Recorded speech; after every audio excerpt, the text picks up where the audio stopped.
For 15 years, I, Nathan, believed I understood my wife, Claire, better than anyone else could, until one seemingly ordinary Tuesday turned my entire world upside down.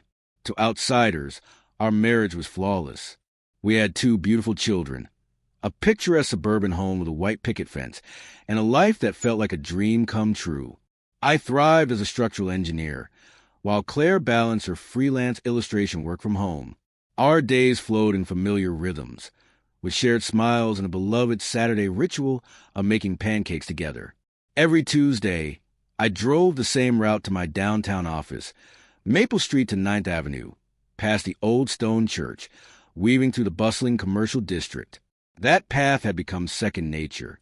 But on October 14th, a date now burned into my memory, a construction detour forced me along unfamiliar streets.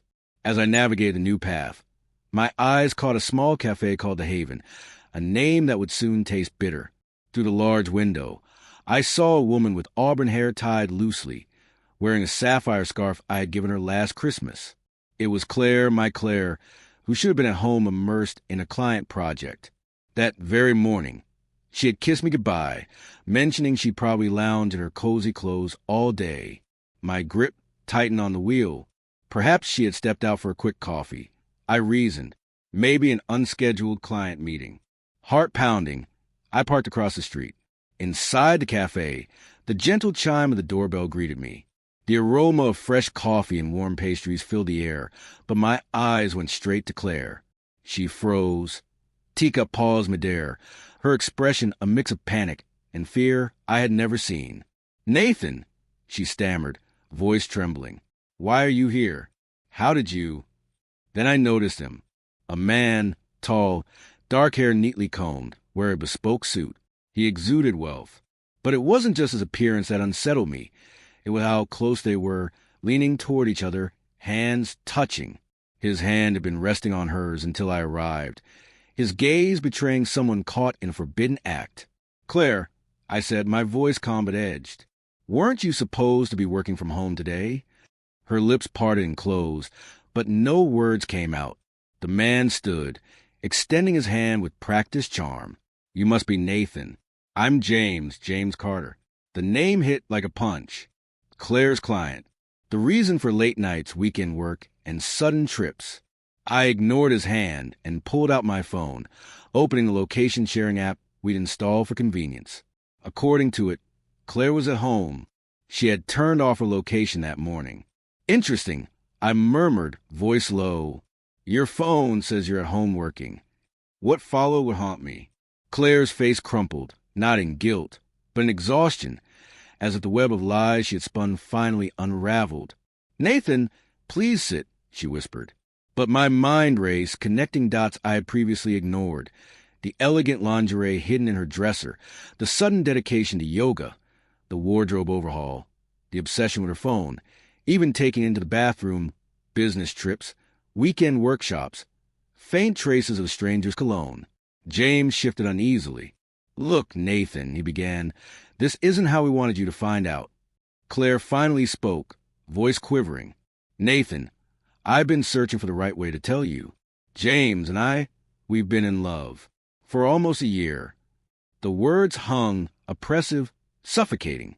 I felt detached, as though observing someone else's life collapse. My wife of 15 years had been hiding a year-long affair. "A year," I repeated. "Empty. 14 months. James corrected softly. I cut through the tension. "Don't try to make this sound honorable." Claire sobbed, but I felt only emptiness. "The kids?" I asked, voice cracking. "They love you," Claire replied quickly. "This doesn't change that." "Everything changes," I whispered. Then James made a mistake. "Wait, your satchel. You left your satchel." I froze. I hadn't brought a satchel. I'd never been to the Haven before. Claire turned ghostly pale. "Whose satchel?" I asked, voice calm but deadly. James glanced at a worn leather bag at his feet, the one Claire had given me for our 10th anniversary, lost a month ago. "She's been coming here every Tuesday," James admitted quietly. "She told me you two were separated, just living together for the kids until the divorce was final." I stared at Claire. Separated. My laugh was hollow. Claire, we were intimate 3 nights ago. You told me you loved me yesterday. Last weekend, we were planning our anniversary trip to Napa. The full picture emerged. Claire hadn't just been unfaithful. She constructed an entire alternate life, presenting herself as a wrong spouse while deceiving everyone.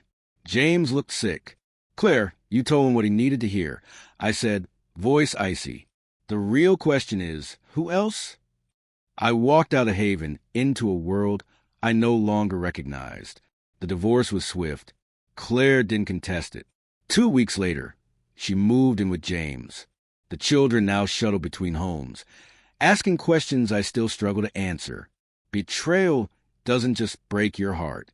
It shatters your reality, forcing you to question every memory, every shared moment, every whispered, I love you.